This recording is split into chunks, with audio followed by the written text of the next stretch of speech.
Hello friends, வணக்கம். Welcome to trending சமையல். இன்னைக்கு வீடியோவில் நிறைய யூஸ்ஃபுல்லான கிச்சன் டிப்ஸ் வந்து ஷேர் பண்ணியிருக்கேன். வீடியோ வந்து ஸ்கிப் பண்ணாமல் பாருங்கள். நம்ம சேனலை இப்போ தான் ஃபஸ்ட் டைம் வாட்ச் பண்ணுறீங்க அப்படின்னா சேனலை மறக்காமல் சப்ஸ்கிரைப் பண்ணிக்கோங்க. கூட இருக்கிற பெல் ஐக்கானையும் ப்ரெஸ் பண்ணிங்கன்னா நம்மளோட ரெகுலர் அப்டேட் எல்லாம் நீங்கள் மிஸ் பண்ணாமல் பார்க்க முடியும். இப்போ வாங்க நம்ம வீடியோக்குள்ளே போயிட்டு இன்றைக்கான டிப்ஸ் என்னென்ன இருக்குது அப்படின்னு சொல்லிட்டு பார்க்கலாம். நம்ம இப்போ ஃபஸ்ட்டு டிப் என்னென்னு பார்க்கலாம். நம்ம வீட்டில் பசங்க வந்து பரோட்டா கேட்குறாங்க அப்படின்னா மாவு வந்து பிசையணும். ரொம்ப டைம் எடுக்கும் இல்லையா? அது மாவு பிசையணும், கொஞ்சம் நேரம் ஊற வைக்கணும், அதுக்கேற்ற மாதிரி லேயராக வரா மாதிரி நம்ம வந்து தேய்க்கணும் அப்படின்னாலே நமக்கு வந்து சில சமயத்தில் டென்ஷனாக இருக்கும். ஸோ அதுக்காகவே நம்ம வந்து ஹோட்டலில் வாங்கிடலாமா அப்படின்னு கூட நமக்கு தோணும் இல்லையா? ஸோ ரொம்ப ஈஸியாக எப்படி வீட்டில் நம்ம நினச்ச உடனே பரோட்டா பண்ணுறதுன்றதை பார்க்கலாம். இதுக்காக மாவு வந்து நார்மலாக நீங்கள் சப்பாத்தி மாவு பிசைகிற மாதிரி பிசைஞ்சு எடுத்துக்கோங்க. இது ரொம்ப நேரம் நீங்கள் ஊரெல்லாம் வைக்க தேவையில்ல. மாவு பிசைஞ்ச கையோடையே நீங்கள் இதை வந்து செய்ய ஆரம்பிச்சிடலாம். மாவு பிசைஞ்சதுக்கு அப்புறமா இந்த மாதிரி ஒரு சப்பாத்தி கல்லில் வச்சு தேய்ச்சிருங்க. மேலே வந்து லைட்டாக ஆயில் ஸ்ப்ரெட் பண்ணி கொடுத்துருங்க. ஸோ அதுக்கு மேலே லைட்டாக மாவும் வந்து ஸ்ப்ரெட் பண்ணி கொடுத்துட்டு இப்போ நான் வந்து மடிக்கிற மாதிரி மடிச்சுக்கோங்க. இந்த மாதிரி ஒரு மெத்தட் வந்து பார்த்திங்க அப்படின்னா என்னோட மாமியார் தான் செய்வாங்க. ஸோ அவங்க தான் எனக்கு வந்து சொல்லி கொடுத்தாங்க. இந்த மாதிரி செஞ்சோம் அப்படின்னா நம்ம ஹோட்டலில் வாங்குகிற பரோட்டாவுக்கும் வீட்டில் வந்து நம்ம இந்த மாதிரி செய்கிற பரோட்டாவுக்கும் கொஞ்சம் கூட டிஃப்ரெண்ட்டே இருக்காது. ஸோ ஒரே மாதிரியே இருக்கும்.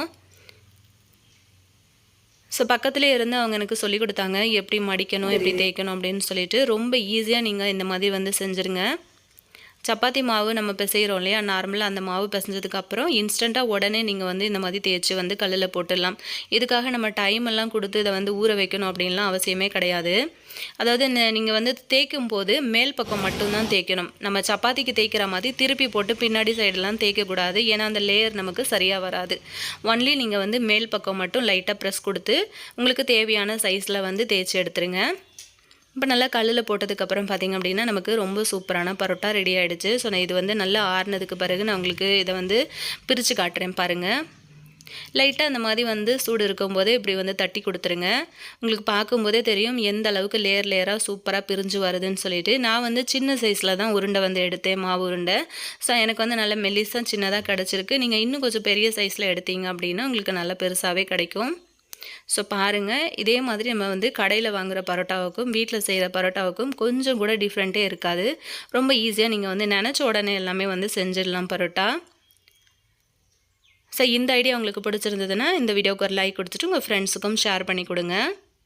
இப்போ நம்ம அடுத்த டிப் என்ன அப்படின்னு பார்க்கலாம். நம்மளோட சிங்க் வந்து பார்த்திங்க அப்படின்னா ஒரு மாதிரி வழுவழுப்பு தன்மையோட கொஞ்சம் உப்பு தண்ணி கரைகள்லாம் பிடிச்ச மாதிரி உங்களுக்கு இந்த சிங்க் வந்து அழுக்காகி இருந்துச்சு அப்படின்னா ரொம்ப ஈஸியாக வீட்டில் இருக்கிற நம்ம தூக்கி போடுற ஒரு பொருளை வச்சு அழகாக க்ளீன் பண்ணிடலாம். பார்த்திங்கன்னா உங்களுக்கு தெரியும் எந்த அளவுக்கு இது வந்து கரை பிடிச்சிருக்கு அப்படின்னு சொல்லிட்டு. வாரத்தில் ஒரு தடவை நீங்கள் இந்த மாதிரி க்ளீன் பண்ணி கொடுத்துட்டிங்க அப்படின்னாலே நம்மளோட சிங்க் வந்து எப்போவுமே பளிச்சுன்னு இருக்கும். ஸோ பாருங்கள், நமக்கு அந்த சோப்பு தண்ணி கரைகள்லாம் பிடிச்சிட்டு ரொம்பவே அழுக்கு அதிகமாக இருக்கு இல்லையா? இப்போ இதை வந்து நம்ம க்ளீன் பண்ணுறதுக்கு என்ன எடுத்திருக்கேன்னு பார்த்தீங்கன்னா, வீட்டில் வந்து நம்ம தோசை இட்லிலாம் ஊற்றிட்டு மாவு கொஞ்சம், அதாவது கடைசி மாவு வந்து தீர்ந்து போயிடுச்சுன்னா அதுவும் இந்த வெயில் டைமில் பார்த்தீங்கன்னா ரொம்பவே புளிப்பு அதிகமாகிட்டு ஒரு மாதிரி நுரையாக பொங்கி வரும் பாருங்கள் மாவு. அந்த டைமில் நம்ம யூஸ் பண்ணவே முடியாத அளவுக்கு ஒரு மாதிரி ஸ்மெல்லும் புளிப்பு தன்மையும் வந்து அதிகமாகிடும். அந்த மாதிரி தூக்கி போடுற மாவை நீங்கள் இந்த மாதிரி க்ளீன் பண்ணுறதுக்கு யூஸ் பண்ணிக்கலாம். இந்த மாதிரி எல்லா இடத்துலையுமே வந்து அப்ளை பண்ணி கொடுத்ததுக்கு அப்புறமா நீங்கள் ஒரு 5லேருந்து 10 நிமிஷம் கூட அப்படியே அதை வந்து ஊற விட்டுறலாம். மாவு நல்ல இதில் பிடிச்சி ஊறினதுக்கு அப்புறமா லைட்டான ஒரு ஸ்க்ரப்பர் வந்து யூஸ் பண்ணிவிட்டு நல்லா இதை வந்து தேய்ச்சி கழுவ ஆரம்பிச்சிங்க அப்படின்னா உங்களுக்கு அதில் பிடிச்சிட்ருக்க அந்த வழுவழுப்பு தன்மை, அதுக்கப்புறம் வந்து அங்கங்கே பாசி மாதிரிலாம் தேங்கி இருந்துச்சு அப்படின்னாலும் உங்களுக்கு வந்து போயிடும். அது மட்டும் இல்லாமல் அழுக்கு கரை லேசாக பிடிச்சிட்ருக்க உப்பு தண்ணி கரைகள் எல்லாமே உங்களுக்கு வந்து க்ளீன் ஆகிடும். ஸோ ஃபுல்லாகவே வந்து இந்த மாதிரி தேய்ச்சி கொடுத்துருங்க. மாவு வந்து எப்போல்லாம் இந்த மாதிரி நீங்கள் தூக்கி போடுறீங்களோ அந்த டைமில் கூட நீங்கள் வந்து க்ளீன் பண்ணிக்கலாம். ஸோ ஃபுல்லாகவே நான் உங்களுக்கு வந்து வாஷ் பண்ணிவிட்டு காட்டுறேன் பாருங்கள். சிங்க் வந்து ஃபஸ்ட்டு எப்படி இருந்தது, இப்போ வந்து எப்படி இருக்குது அப்படின்னு சொல்லிட்டு உங்களுக்கு பார்க்கும்போது டிஃப்ரெண்ட் தெரியும்னு நினைக்கிறேன். ஒன்ஸ் இந்த மாதிரி க்ளீன் பண்ணி விட்டுச்சிங்க அப்படின்னா எப்போவுமே வந்து உங்களோட சிங்க் ஏரியா வந்து நல்லா நீட் அண்ட் க்ளீனாகவே இருக்கும். கண்டிப்பாக இந்த டிப்பு உங்களுக்கு பிடிச்சிருக்கும்னு நினைக்கிறேன். ட்ரை பண்ணி பாருங்கள். இப்போ நம்ம அடுத்த டிப் என்ன அப்படின்னு பார்க்கலாம். அந்த மாதிரி நம்ம வாங்கிட்டு வர வாழைப்பழம்லாம் வந்து பார்த்திங்கன்னா இந்த வெயில் டைமுக்கு சீக்கிரமாக கருப்பாகிட்டு ஒரு மாதிரி பழுத்து சீக்கிரம் வந்து வேஸ்ட்டாக போயிடும். ஸோ அதுக்காக நம்ம இதை எப்படி ரொம்ப நாளுக்கு பழுக்காமல் அப்படியே வந்து கருத்து போகாமல் மெயின்டைன் பண்ணுறது அப்படின்னு பார்த்திங்கன்னா சின்னதாக ஒரு பாக்ஸில் தண்ணி எடுத்துக்கோங்க. அதோட காம்பு பகுதிகள் மட்டும் தண்ணியில் இருக்கிற மாதிரி பார்த்துக்கோங்க. இந்த மாதிரி செஞ்சீங்க அப்படின்னா உங்களோட வாழைப்பழம் வந்து பார்த்திங்கன்னா சீக்கிரத்தில் உங்களுக்கு பழுத்து கருப்பாக மாறாது. ஸோ நல்லாவே உங்களுக்கு வந்து மெயின்டைன் ஆகும். கண்டிப்பாக இந்த ஐடியாவும் பிடிச்சிருக்கும்னு நினைக்கிறேன். ட்ரை பண்ணி பாருங்கள். இப்போ நம்ம அடுத்த டிப் என்ன அப்படின்னு பார்க்கலாம். இப்போ வந்து பார்த்திங்கன்னா தக்காளி வந்து நல்ல விலை கம்மியாகவே நமக்கு வந்து மார்க்கெட்டில் கிடைக்கிது இல்லையா? ஸோ நம்ம 1 கிலோ அப்படி வாங்குறதுக்கு பதிலாக 2 கிலோ 3 கிலோ 4 கிலோ அப்படி வந்து நம்ம வாங்கிட்டு வந்துட்டோம் அப்படின்னா, ஃப்ரிட்ஜ் இல்லை அப்படின்னா கூட நீங்கள் இந்த மாதிரி ஒரு மெத்தடில் ஸ்டோர் பண்ணி வச்சு பாருங்கள். ரொம்ப நாளுக்கு உங்களுக்கு வந்து லைஃப் கொடுக்கும். இந்த மாதிரி கொஞ்சமாக வந்து குக்கிங் ஆயில் வந்து லைட்டாக எடுத்துக்கோங்க. இப்போ எடுத்துக்கிட்டு அந்த தக்காளியை வந்து இந்த மாதிரி திருப்பி வச்சுட்டு அதோட காம்பு பகுதி இருக்கு இல்லையா, அந்த இடத்துல லைட்டாக வந்து ஆயில் வச்சு விட்டுருங்க. இப்படி வந்து ஆயில் லைட்டாக தொட்டு வைக்கும்போது நீங்கள் வந்து ஃப்ரிட்ஜில் வைக்காமல் வெளியிலே வைக்கிறீங்க அப்படின்னாலும் உங்களுக்கு மாத கணக்கில் தக்காளி வந்து பழுத்து கெட்டு போகாமல் உங்களுக்கு நல்ல லைஃப் கொடுக்கும். இதை வந்து நீங்கள் ஃப்ரிட்ஜில் வைக்கிறதா இருந்தாலும் வைக்கலாம், இல்லை ஃப்ரிட்ஜ் இல்லாதவங்க கண்டிப்பாக இந்த மாதிரி கூட வந்து யூஸ் பண்ணிக்கலாம். தக்காளி வந்து ரொம்ப நாளுக்கு நல்லாயிருக்கும். சீக்கிரத்தில் பழுத்து ஒரு மாதிரி அழுகிலாம் போகும் இல்லையா? ஸோ அந்த மாதிரி எதுவுமே ஆகாது. தக்காளி வந்து நீங்கள் எண்ணெய் தொட்டு வச்சதுக்கப்புறம் இந்த மாதிரியே இப்போ நான் எப்படி திருப்பி வச்சுருக்கேனோ அதே மாதிரியே நீங்கள் வந்து ஸ்டோர் பண்ணி வச்சுக்கோங்க. ட்ரை பண்ணி பாருங்கள், நல்ல ரிசல்ட் கிடைக்கும். இப்போ நம்ம அடுத்த டிப் என்னன்னு பார்க்கலாம். இந்த மாதிரி மல்லி மூட்டைலாம் வந்து பார்த்திங்கன்னா நம்ம டைமோடு வந்து வாங்கி கட்டிட்டோம் அப்படின்னாலும் ரொம்ப நாளுக்கு வந்து நம்ம வச்சு யூஸ் பண்ணணும், அது விரியாமல் நல்ல மொட்டாகவே இருக்கணும் அப்படின்னு நினைப்போம். ஸோ அந்த மாதிரி மல்லி மூட்டைலாம் வந்து பார்த்திங்க அப்படின்னா இந்த மாதிரி நம்ம கட்டினதுக்கு அப்புறமா அதை எப்படி ஸ்டோர் பண்ணலான்னு பார்த்தீங்கன்னா, இந்த மாதிரி ஒரு ஸ்டீல் டிஃபன் வந்து எடுத்திருக்கேன், இல்லை பிளாஸ்டிக் பாக்ஸாக இருந்தாலும் எடுத்துக்கோங்க. அதில் வந்து ஒரு காட்டன் துணியை நல்லா நனைச்சி எடுத்துக்கோங்க. தண்ணியில் நனைச்சிட்டு தண்ணியை வந்து பிழிஞ்சிருங்க.